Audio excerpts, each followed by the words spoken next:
All right. I want you to think now of what we're talking about here, about pictures, about thinking in pictures. If you're going to rearrange the furniture in your room, you get the picture of where you want things, and then you move the furniture there. Everything we do it in our mind first. When we don't have a picture, we have confusion. If you try and get two pictures in your mind at the same time, you're in a confused state. So when we start thinking about ourselves and we realize we're spiritual beings, we live in a physical body, we have an intellect, that becomes a bit of a problem. How do you see that? How do you get all that? And it becomes too confusing, so we stop thinking about it.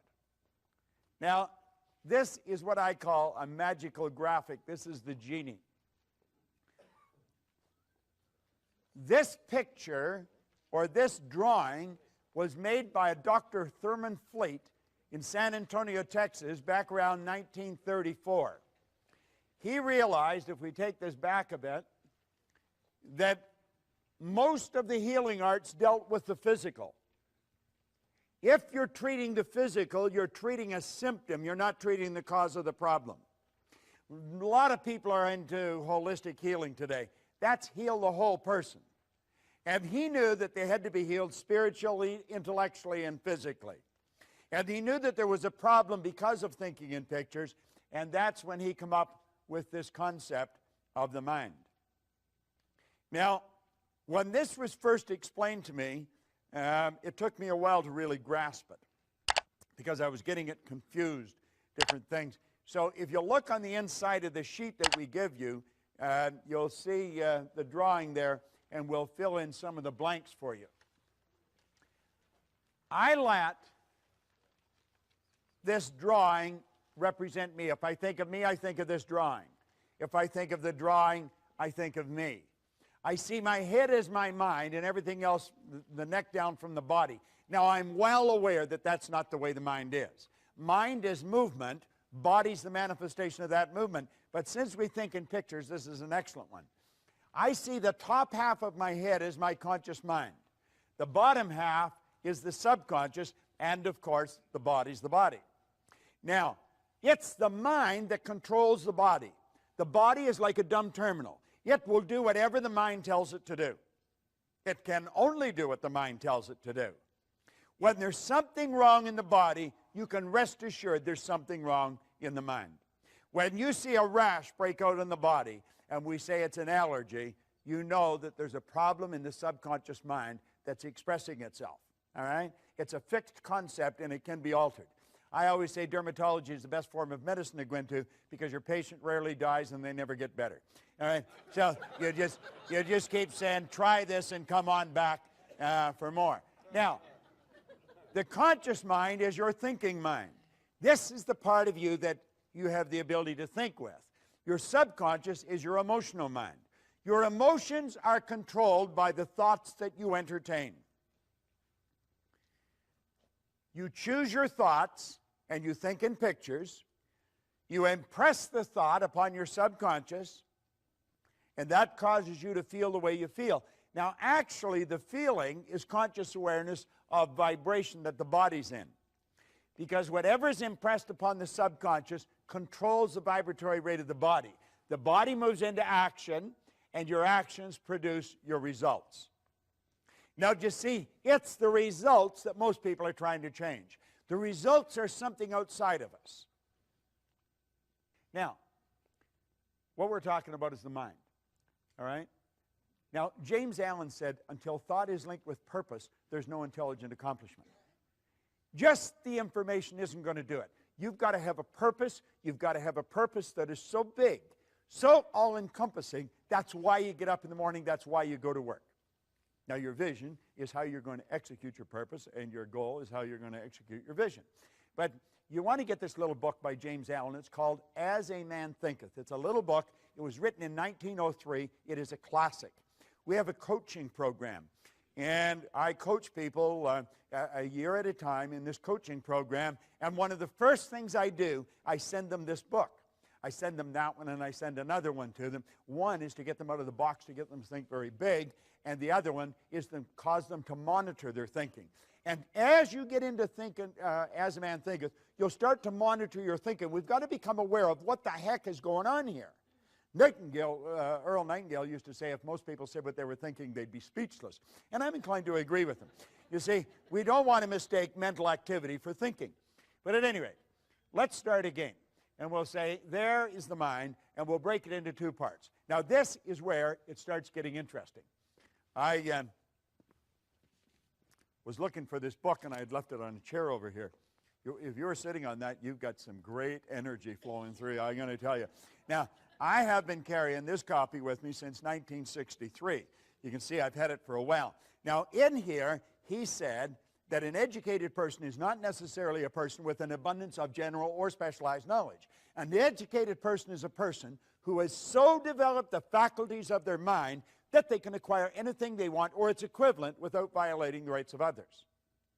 How many of you know what the faculties of your mind are? Let me see a show of hands. 1, 2. Isn't this amazing? Hardly anybody knows what they are. How many people have a perfect memory? Just me? How many people would like to have a perfect memory? Now, you see, I want you to just look around. The audience is from different walks of life, different ages, different gender, and yet nobody had their hand up for perfect memory. Do you know that every one of us has a perfect memory? Do you know I could teach you how to memorize this book? There is no such thing as a bad memory. There's only weak memories. Memory is an intellectual factor. And you develop your memory the same as you develop your body, through exercise. If I put this arm in a sling and left it there, I think you know in a relatively short period of time, it would be rendered useless. If at the same time I was lifting weights with this arm, I'd have big, powerful muscles here. Now, it's fairly obvious I haven't done either of these things, but if I had, you know exactly what would happen. It's the same with our mind. What happens? People going around, I got such a rotten memory. You don't have a rotten memory at all. You have a perfect memory. Where did you get the idea you had a bad memory? Well, when you were a little kid, you heard your parents say, I got a bad memory. What do? I got a bad memory. You just mimic them. There's no such thing as a bad memory. You have many marvelous mental faculties. And he said, an educated person is not necessarily a person with an abundance of general or specialized knowledge. An educated person is a person who has so developed the faculties of their mind that they can acquire anything they want or its equivalent without violating the rights of others. Yeah, we think, oh, we can't have anything we want. Oh, yes, you can. Every religion teaches you that. All science teaches you that. Where'd you get the idea that you can't? Well, you probably got it from your next-door neighbor, who probably doesn't know much more than his next-door neighbor. So we put these two back together, the conscious and the subconscious mind. Now, we have been programmed to live through our senses. We go by what we see, hear, smell, taste, and touch. And that's pretty well the way we were programmed. You see, they are like little antennae that are hooked up to our conscious mind. They're just like antennae, picks up information from our outside world. So this is the way most of us live. We look at our bank account, that tells us where we're at financially. We look at our report card, that tells us where we are intellectually. A report card just tells you where the child's mind was for a few minutes on a given day a few weeks ago. Has nothing to do with the person's level of ability to move ahead. Nothing. We take IQ tests. IQ will change something like the weather. That's true. You can change in a person's IQ. Their intelligent quotient, it can be changed. We know so little about ourselves. You go all through school. We think the important thing in school is to get the person to understand 2 + 2 = 4. That's not the most important thing at all. Most important thing is to start to understand yourself. The important thing is to keep the important thing the important thing. We got to get it right inside, all right? Now, let's look at this. We have what we call the intellectual mind. Now, there's one of your intellectual factors, perception. Let's look at this for a second. What is your name, sir? Mike. Mike? I'm going to tell you there's nothing printed on this book, Mike. Am I right or wrong? You're wrong. You know I'm wrong. There's no question in your mind. You can see it. Isn't that right? Right. What is your name? Joe. Joe? I told him there was nothing in the book. Am I right or wrong? Could be. Well, it could be. I'm saying there's nothing printed on the book. Am I right or wrong? Right there. Correct. Right there. Now you see, it's a matter of perception. It's not a matter of right or wrong, is it? What you see is something on the book. Isn't that correct? Right. What I see is nothing on the book. No, but you see this, you say, well, that's a cute little trick you pulled on Mike. But it's not really a trick. It's a natural law of the universe. It's perception, and it's the law of opposites. Polarity is a law. Like, I'll tell you that's the right side of the book. You know it's the left. Isn't that correct? Right. There's an inside and an outside.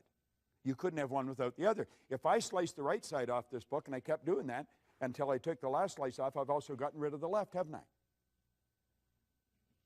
That's a little difficult to grasp. If I kept slicing the right side off the book.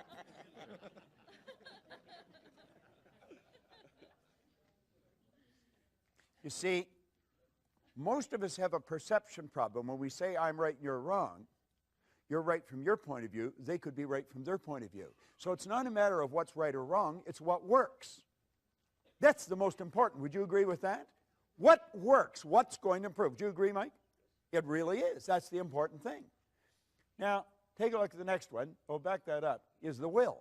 The will gives us the ability to concentrate. All right? The will gives us the ability to concentrate. I've got a couple of statues of Napoleon in my home. And I think that I have them there for a reason. He reminds me of what I do and what I don't want to be like.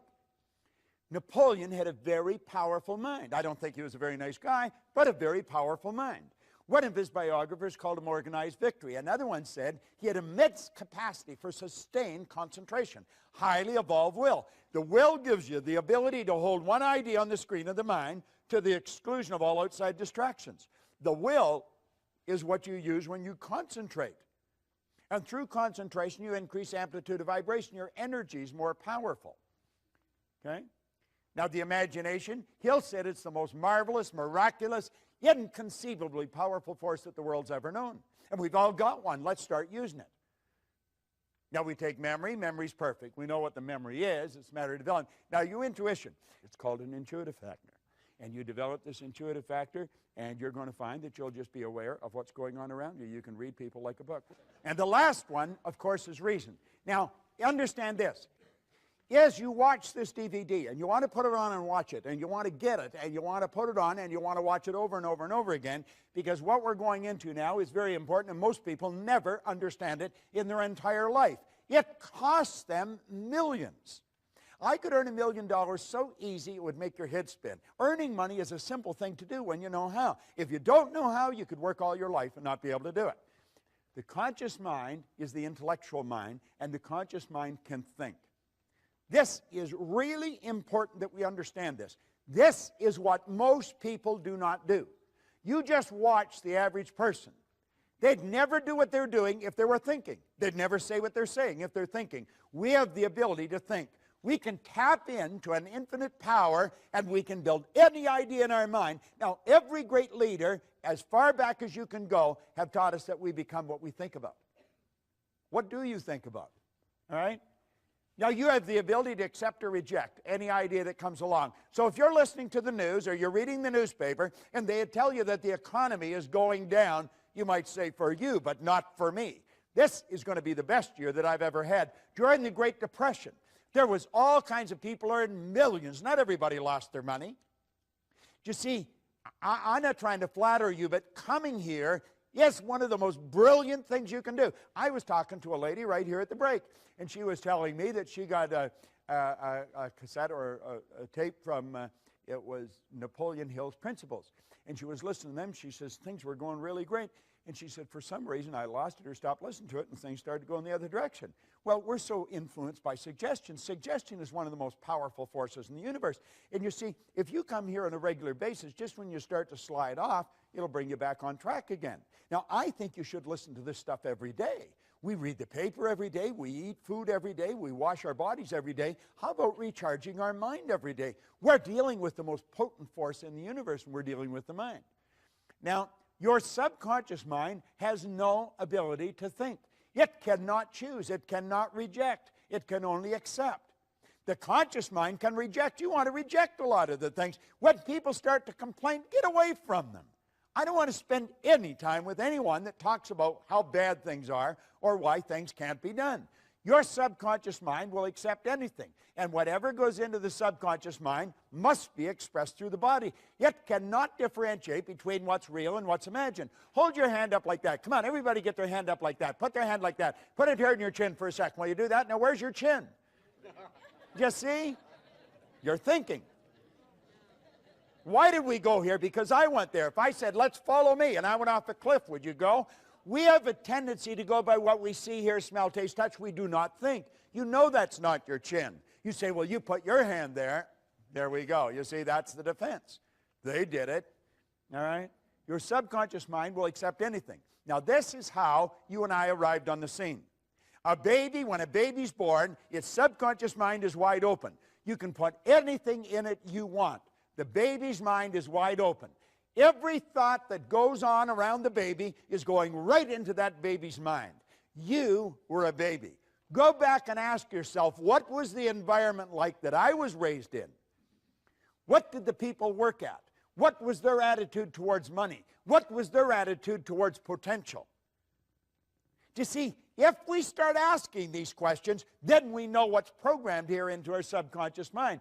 Now, any idea that goes into our subconscious repetitively becomes fixed in there. That's what we call a conditioned mind. It's a multitude of fixed ideas. Fixed ideas are more commonly called habits, and a multitude of habits are called paradigms. How did we get in the habit of doing things? By the idea going in the subconscious mind. It's the repetition. Do you remember when you first started to drive a car? You probably thought you were going to kill yourself. And so did the person that was teaching you. You know, that's why they were so scared. And I mean, you were having a terrible time. The clutch, the brake, the gas, you know. And now you're steering with your knee. You're looking for a pen while you're talking on the phone. And you're in traffic. It's the subconscious mind that's doing it. When you're on the highway, your subconscious mind is driving. You're not really paying attention. The subconscious mind's driving. Go to pass a transport truck in the rain when there's a heavy overspray. You go from automatic pilot to conscious, and you're holding that wheel, and when you get past, you slacken off and back on the subconscious mind again. See, this is all automatic. Well, you and I were programmed, and the problem is we were programmed with their limitations. Where did they get the limitations? From somebody the same way. We've got to understand this. Someone else may have been responsible for making us who we are. We are responsible for changing it. If there is thought, it's a thought power is flowing into your consciousness. You can think anything you want, but the paradigm is going to dictate what you're going to do. The thoughts that you think are largely controlled by the paradigm. See, if you're conditioned, as I say, to earn $50,000 a year, what are the odds of you thinking of earning $150,000? You won't seriously think of, oh, you might dream about it periodically, but you won't seriously think. But you could. As a matter of fact, if you just made up your mind that you were going to, you probably would in a relatively short period of time. If you were going to learn to fly an airplane, what would you do?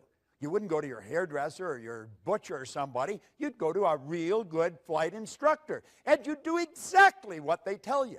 Why don't we do that with money? That's the one point that everybody's agreed on, is you become what you think about, all right? Now, the thought flows in, or the power for thought flows in. You choose the thought. You can think anything you want.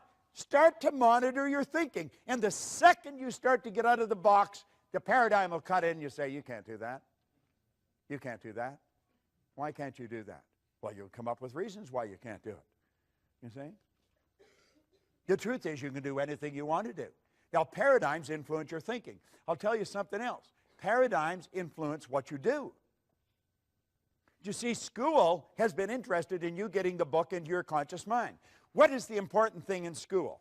The important thing in school is that you read the book, you remember what's in the book, and you repeat what's in the book. If you do that, you get the mortarboard of the sheepskin, and they say you're an educated person. There's a lot of educated derelicts walking the street. They remembered what's in the book. It doesn't cut any ice anymore. For a while, we got away with that jazz. There was a lot of money wasted. Companies aren't doing it anymore. If you don't produce, baby, you're on the street. Cry, bitch, complain, do all you want, but you shouldn't have been there. If you're not performing, you don't deserve the reward. It's a simple concept. And if a company's paying for people for non-performance, then the company's going down the tubes. School has us programmed to believe If we can repeat it, we've got it. Well, that ain't so, because you can repeat all kinds of stuff, but the paradigm's still controlling your behavior. You see? School gave us the knowledge.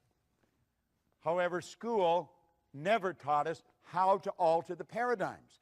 If you don't learn how to alter the paradigms, it's never going to happen. Got to alter the paradigm. See, you want to improve your results, or you wouldn't come here. I don't think you're coming here because you had nothing to do. I think you're all very busy. The people that have nothing to do, they wouldn't come here. It's a bit of a paradox. They're the ones that need it more than you do. All right? Now, what does the program tell us to do? This is the way we are programmed. The starting point is results. We look at the results we're getting. The results cause us to think the thoughts we're thinking. This is a formula for losing, by the way, but this is the way we operate. You look at the x-ray. You look at the bank account. You look at the present relationship. If you're letting present results control your thinking, you're on a losing track. The thoughts cause the feelings. The feelings cause the action, and the action produces more of the same. If you're having financial problems today, you probably were a year ago. If the student's getting an D average in school, they probably did last year. We think we've got to cram more information. No. Put the books away. Sit down, teach them something about themselves. Get them to see themselves as an honor student. Get them to relax, totally relax when they write the exam. They've got all the information there and it'll flow out. They've got to start to see themselves as worthy of the good life that they desire. When I left public school, Miss Strawn, who was a nice lady, she said, Bob, where are you going to go? And I said, I'm going to Malvern Collegiate. Oh, Bob, don't do that.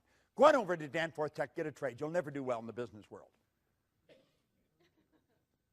I got people like Price Waterhouse, Prudential, some of the largest companies in the world. They'll pay me on the ass to go in and work with their executives, and I would never do well. Miss Strawn was wrong, but I believed what she said until I was 26. And consequently, I never tried to get a good job. I always had a dumb job, hated the job. I remember working for a guy in the West End of Toronto. He was not a nice man. He really was not a nice man. Of course, I was poor as a church mouse, so I didn't even have a car, and I had to go from the East End to the West End in busy traffic and in cold weather all the way across the city to work for a guy I really didn't like, to do something I absolutely hated, and all the way there I was afraid I was going to get fired. Now, this is nuts. This is insanity. Do you know that there's a lot of people like that? Right in this building, there's people like that. Doesn't make any sense. They're starting with the wrong end. They're letting the present results control them. Think of this for a moment.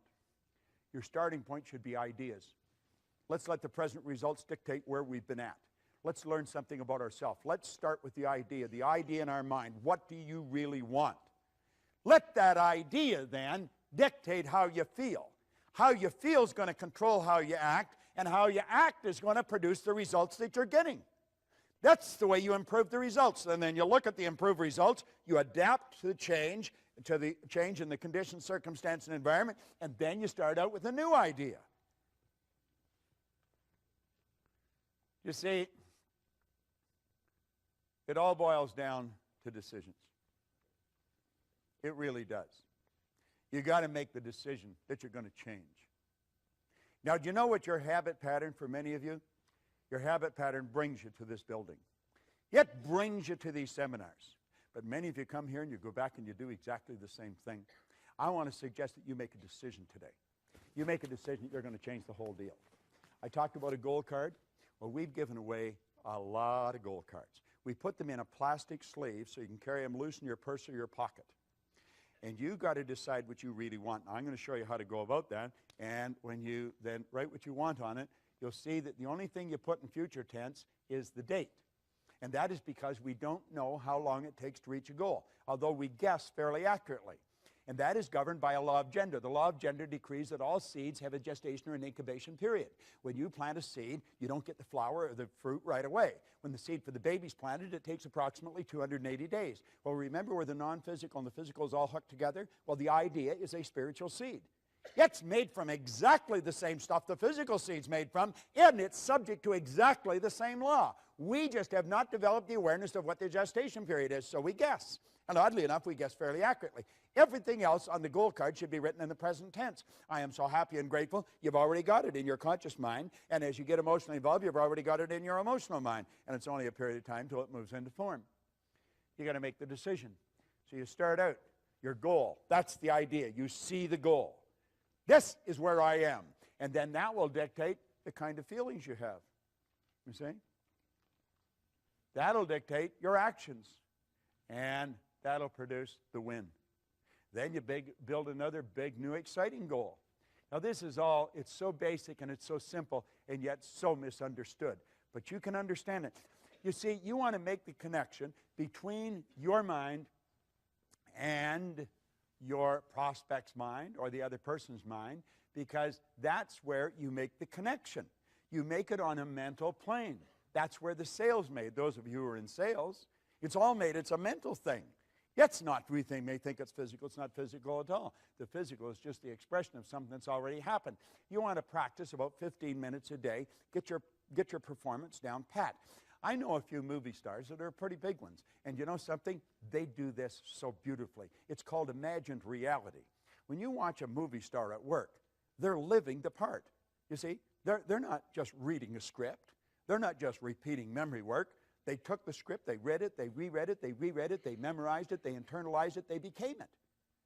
Yeah, and it's perfect. That's what we want to do. We want to write our own script. And most people don't understand that. Now, this is very important. We're going to go through it very fast. You're either living in ignorance or with knowledge. Now, we're all living in both. We know certain things, and there's certain things we don't know. Now, let's stop and think, because this is very powerful. You can think anything you want. Most people that don't understand something, they have a tendency to doubt and worry. Doubt and worry. They have taken a power that was unadulterated, it was without form, and we've given it form, a negative form. We built a negative picture. We take and we internalize that negative picture. It sets up the only emotional state it can set up, sets up a vibration of fear. Now, fear can only be expressed through the instrument that you're living in, your body. And so it expresses itself in what we call anxiety. Now, anxiety is not expressed, it's suppressed. Yet the suppression then turns to depression. This person's on a losing track. Don't even know what they're doing. The depression turns to disease, and the disease turns to disintegration. Yet that's a process. That happens so fast, the person doesn't even know what's going on.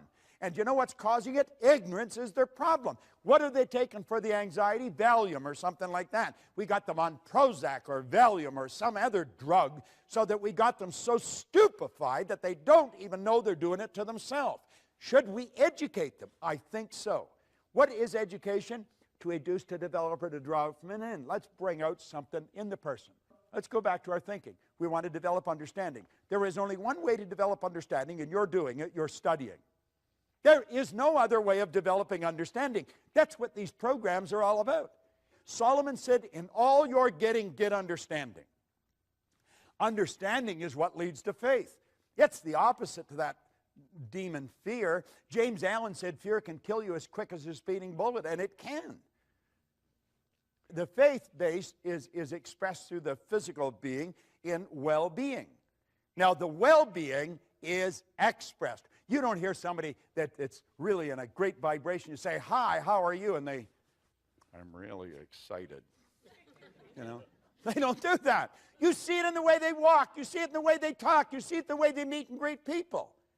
They're alive and they know it. That turns to acceleration. They're picking up speed.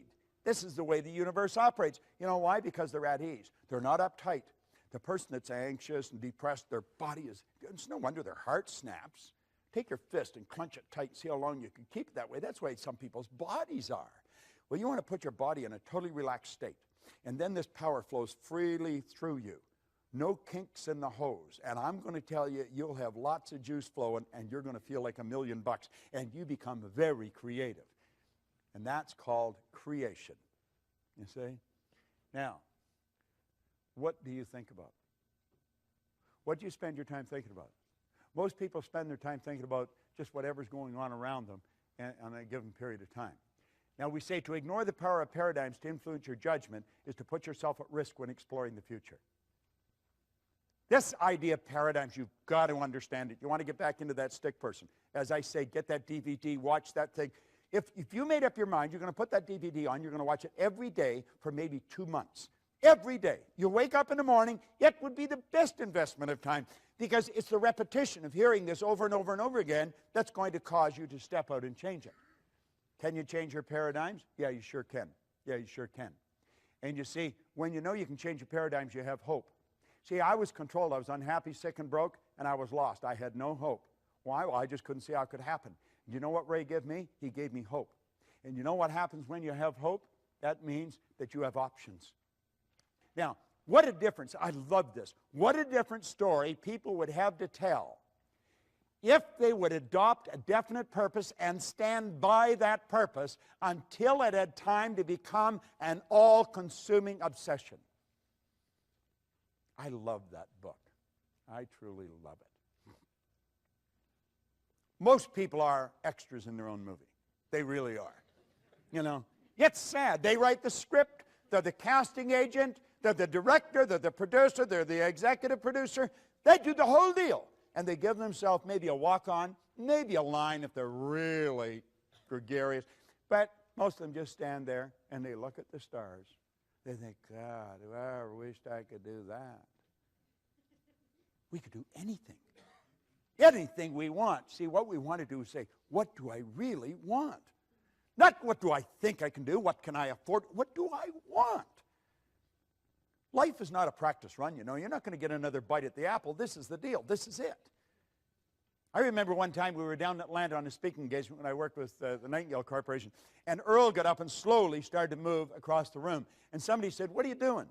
He said, I was just thinking, that's the way most people go through life. They tiptoe through life, hoping they make it safely to death. It's true. That's the way most people live. We want to step out and do the thing we really love. Now, here's a lesson for you on goals that is absolutely incredible. So you'll want to remember it. Most people, when they're setting goals, they set goals to do what they know how to do. That way it's safe. They're going sideways, but it's safe. You remember we talked about the level of awareness, how you reach? We said goals are to cause you to stretch. That's the purpose. The goal isn't to accumulate. Money's not to accumulate. I never have enough money. Never. Do you know why? I'm always doing something beyond where I'm at. That's what keeps me growing. I want to extend what I'm doing. I want to get another deal going. And everybody's saying, gee, Bob, why don't you slow down? I want to do it. And so then you've got to attract more, you see. You've got to keep going. Quit going after things you know how to do. Now, understand this. People do not resist change. They don't. Do you know what people resist? Being changed. See, if I try and force change on you, the wall comes down. But if you decide to change, no problem. We say people resist change. They really don't. They resist being changed. Now, let me tie this into that. You hang out with people that you're comfortable with. You're on the same frequency as them. What we say feeling was conscious awareness of vibration. So you hang out with people that are in the same vibration as yourself. If you're miserable, you're not happy with happy people. You got to be with miserable people. If you're happy, you're not happy with miserable people. You got to be with happy people. You don't find the big producers hanging out with the little producers. And you don't find the little producers hanging out with the big producers. You don't find rich people living in the slums. You don't find people that have no money living in where rich people live. You are attracted to people who are in harmony with you. That's the law of attraction. That's the way it works. Like energy attracts like energy. Now, the people you're mixing with, if you're setting goals to do how you know how to do, that's where they're at. Now, when you go to move ahead and you say, I'm going to go after something bigger and better. And as you go after it, they don't want you to. If you gave them a polygraph and really sucked the truth out of them, they want you to win, but they don't want you to leave. Do you know why? They would have to adapt to your absence. They don't want to do that. They don't want you to leave. Do they want you to win? Yeah, but they don't want you to leave, and you can't win if you don't leave. You're thinking, geez, this is true. You can relate to this. Now, We sit down, we're going to stretch. We're going to go after what I think I can do. And we get our slide rule out and we get the whole deal. And we get the plan. You've got to have a plan. Wharton teaches you got to have a plan. Harvard, you've got to have a plan. So we get this plan. Then we go down to the office place and we get a folder and we print it out on our color computers. And we got our pie charts and our graphs. And it's all in color. We got a plan. Man, are we proud of our plan. But you know something? We don't go anywhere. You know why? No inspiration. Here we're going after something we think we can do. God, we're stretching, but there's no inspiration. And there's no support. The person that you're leaving isn't going to support you, and you're not inspired because you're just doing what you think you can do. You got the plan, though, but the plan ain't going to do you any good. It just won't work. Now, if you go after what you want, you're going to fantasize. And you've been taught that's a no-no. When you were a little tiny girl or boy, you could fantasize. The mom would just leave you there and let you play with the pots and pans, and you did all kinds of great things with them, and you were fantasizing. But when you went to school, the teacher come down, pay attention. You were being bad. You weren't paying attention. Your mind was wandering. You left the room. You left your body there. But man, you were on a trip. And they punished you. Now, you don't have to punish a person for so long, they'll stop doing whatever it is that they're doing to get punished for. So now we have these great big companies, and we got little wee creative departments. Why? We don't want people to be fantasizing. Fantasy is where everything started. This building was nothing but a fantasy at one time. Somebody got the idea of putting a whole bunch of theaters under one roof. They said it'll never work. So we go from what we know we can do to what we think we can do, but there's no inspiration, and so we go back to what we know we can do. And we get bored there, and we go back to what we think we can do, but there's no inspiration and no support till we go back to what we know we can do. You see? And that's the end of the story. We're all screwed up, and we don't win. You see? But the seminar said, choose a goal. I choose the goal. It's what I thought I could do. Got to play it safe. You got to be realistic. This realistic jazz is for the birds. All right? Look here. There's the 3 stages of creating the life you want. And if you want to go after what you want, you got to fantasize. So you start out here and you build a fantasy. And you see yourself doing what you want. Doesn't matter how you're going to do it, you build the fantasy. You see the picture. Doesn't matter where the money is. Now you got to turn that fantasy into a theory. Before you can turn it into a goal, you've got to pass a test. The theory, now it's an idea in our conscious mind. We're really putting our higher faculties to work on it, but we've got to pass a test. We've got to ask, am I able to do this? If all things are possible, if this is an orderly universe, and if we have all the power within us, yes, I'm able to do it. Don't know how, haven't got the foggiest idea, up to here in debt, don't know where the money's coming, but yes, I'm able to do it. The second question, am I willing? Am I willing what? Am I willing to pay the price? If you're not prepared to pay the price, you don't deserve the reward. I remember my wife started her own business, and she was over her head. And I would go into the bedroom, and sometimes she'd actually get into bed and get under the covers and pull them over her head. She literally did that. And I'd go in and say, what the hell are you doing? I'm scared. No. Well, what are you scared of? I don't know. Well, I said, why don't you quit? Well, then she'd get angry, and and away she'd go. You see? And now she's got to the point where a little bit of fear doesn't bother her anymore. Now, did I do the same thing? Well, I didn't get in bed and hide under the covers. But, God, I used to pull the drapes. Ooh, it was terrible. Am I willing? You've got to be willing to pay the price. If you're not willing to pay the price, you don't deserve the reward. You've got to be willing to come to these meetings. You've got to be willing to invest in the programs. You've got to be willing to do that, and if you're not, you don't deserve the reward. Now, the second you answer yes to those questions, now you've got a goal, and you want to impress it upon the universal subconscious mind. And when you do, the entire universe comes to your aid. That may sound like a bizarre statement, but I'm going to tell you, if I had a year to explain it, I could break it all down. That's exactly what happens. If you have to attract somebody from China, you'll attract them. We're not in this room by accident. You know, we're all supposed to be here right now. You're always in the right place for the right reason at the right time. And that idea will begin to move into form, and it'll turn into what we call a fact. And when you've done that, then you're in the position to build bigger and better fantasies, and that's called a creative process. You don't have to know how you're going to do it. You only have to know you're going to do it. So here's the deal. You start out and you fantasize. You see it. You believe it. And you do it. How do you think that guy got up that wall? You think when he was standing at the bottom, he knew every step he was going to take to get to the top? Not on your Nelly, did he?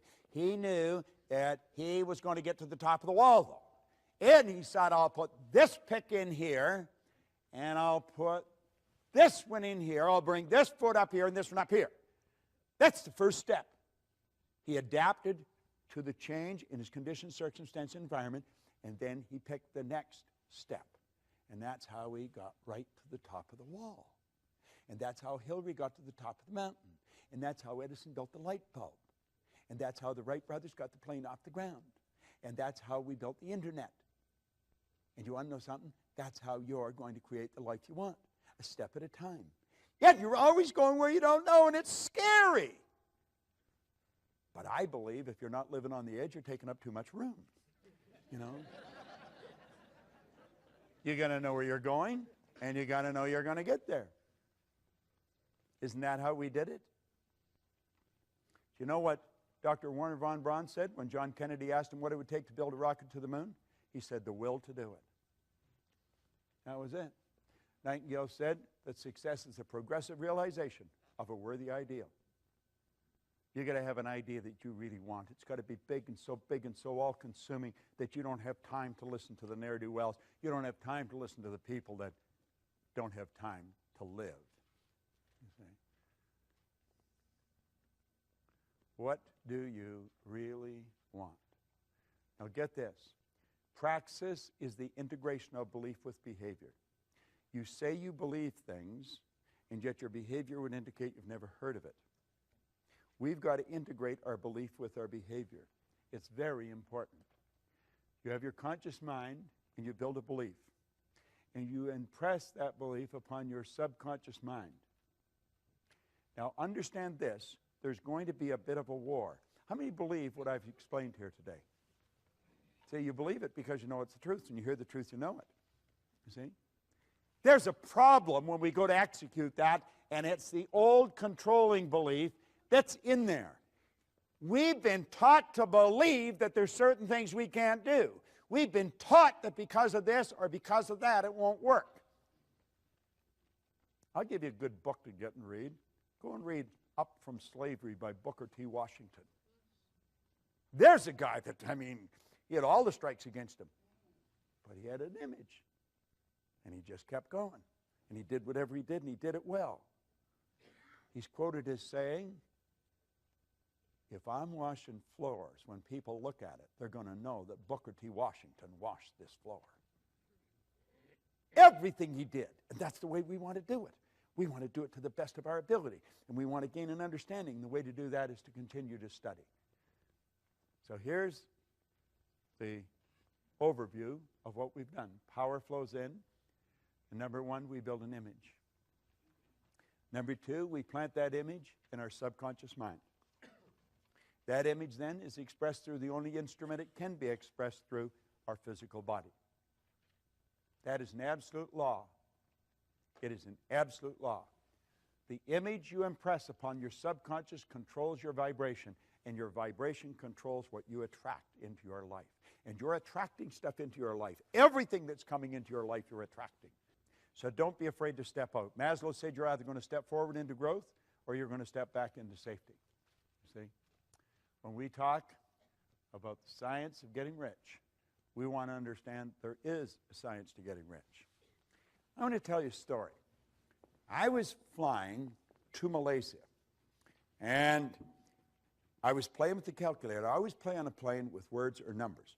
Now, if you go to Kuala Lumpur from Toronto, it's 25 hours in the air. That's a long ride. If you go any further, you're coming back.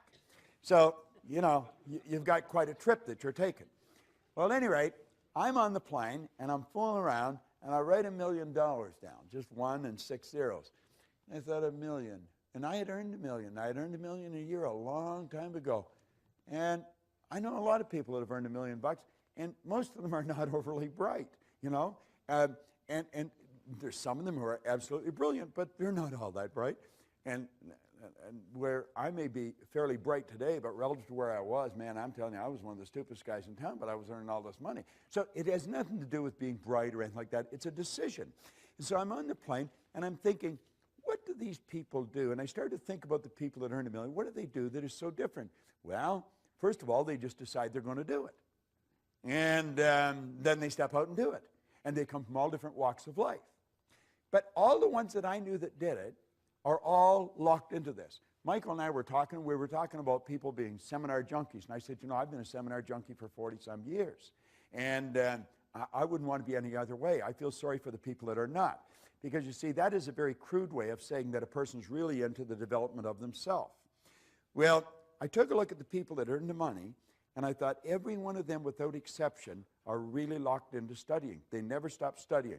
They have just magnificent libraries of CDs and now DVDs and cassettes. I've got it right back to the records and the old record players. I've got them all. I've kept them all. The record player they used to drive around with in Vic Conant's office in Chicago, I took it down and gave it to him one day. But, you know, I thought, we should teach people to earn $1 million. And so when I got off the plane, now this is way back 1990, I got off the plane and I got on the phone. And I phoned Mark Victor Hansen, and then I phoned Val Vanderwall, who's gone now. And, I mean, it was the middle of the night here, but I wasn't thinking of that. The clock had turned around. And I got them out of bed, but I got excited, and I was telling them what I was going to do, and they said, geez, it's a great idea. So there was a bunch of us. There was Jack Canfield and Mark Victor and Vanderwall and Lee Poulos, and there was a group of us, and we put together a program, and we taught it in Hawaii. And we were teaching people to earn more money. Now, we knew how to earn it, and we were teaching the other people how to earn it. And one of the things we were teaching them is you got to lock in to study. You got to study every day. We eat every day. We wash ourselves every day. We get dressed every day. There's certain things we do every day that's religious. You've got to study every day. You've got to allocate a part of your income and a part of your time to your own development. And that was part of the lesson. And they all knew that we did. I mean, take that Think and Grow Rich book. I mean, I read that every day. So at any rate, we started, and Jack and Mark come up with an idea, and they said, Proctor, we're going to do a book. And we had brainstorming sessions going, and they said, you got lots of stories, give us some stories. And he said, we're going to write a book. And there was a gal there, Cindy Spitzer. I remember, I don't know if she ever got credit for this, but she was from over on the East Coast, around Philadelphia somewhere, and she said, you should call that Chicken Soup for the Soul. And so they're going to write 101 stories, and then we're going to package it and sell it. And I said, that's a pretty cool idea. And Mark says, we're going to sell 50 million of them before the turn of the century. And I'm thinking, well, you know, I'm a pretty good thinker, but that seems like a little far out to me. I mean, if you sell $1 million, you're doing pretty good, but 50 million, and you're going to do it before the turn of the century? Well, they didn't sell 50 million, they sold 74 million. And it was considered the publishing phenomena of the decade. Now, get this, they didn't write anything. They never wrote any books, none. They had other people writing the stories, sending them in. They had somebody else collating, somebody else editing, somebody else publishing, somebody else selling, and they got the money. You know why? It was their idea. Now, this came about, it's called intellectual property, and it came about because they studied and they expanded their mind. And that's what you're doing here. Now, we said that most people are extras in their own movie. You're no different than Mark or Jack or Bob or Lee or anybody else. You're exactly the same as them. And what you want to do is make up your mind when you go home. You're going to lock in, and you're going to get your chicken soup concept. The DVDs on this are what you need. You've got to get on, order them, and start watching them. Lock yourself in. You don't have to watch the whole thing. Just take a section of it. But take 15 minutes every morning, or do it like you exercise your body. People go out walking. They do it at the same time, same number of times every day. Well, get into this. The beautiful part about this is it's all being recorded. You know that 66% of what I've said you'll have forgotten by tomorrow morning? 90 to 100% of it will be gone within a month. But if you keep repetition, if you keep programming it into your mind, you're going to find that you'll start to do it. That's what the actors do. I know a number of actors, pretty big names. And you know something? They're ordinary folks just like you and me, but they become great actors because they program the script into their mind until they become the script. And that's what you want to do. Some of this information, it's worth millions. I don't know if you realize just how valuable it is. I have been studying it for 43 years with some of those brilliant people in the world. You got the whole thing locked on a little disc that you can watch and listen, and you go over and over and over, but always doing it thinking towards a goal. Phenomenal information. Don't for a second walk out of here without making a big decision that you're going to do something with it. I want to congratulate Michael on the work he's been doing. He's been doing it for a long time, and he does a good job. And I don't know anybody else anywhere in the world that's doing this. And now, of course, he's even topped what he's doing by putting it all on DVD. Lock in, build yourself a library of these things, and then take time every now and then. Sometimes you take a couple of days and just do nothing but totally saturate your mind with it, and you're going to find it'll pay huge dividends for you. The people that I was working with that were in the millions, they're just ordinary people like you and me. But the difference is they get the idea and they apply it. They apply it. They apply it. And it's in application. It's not just studying, it's in application. Thank you very much.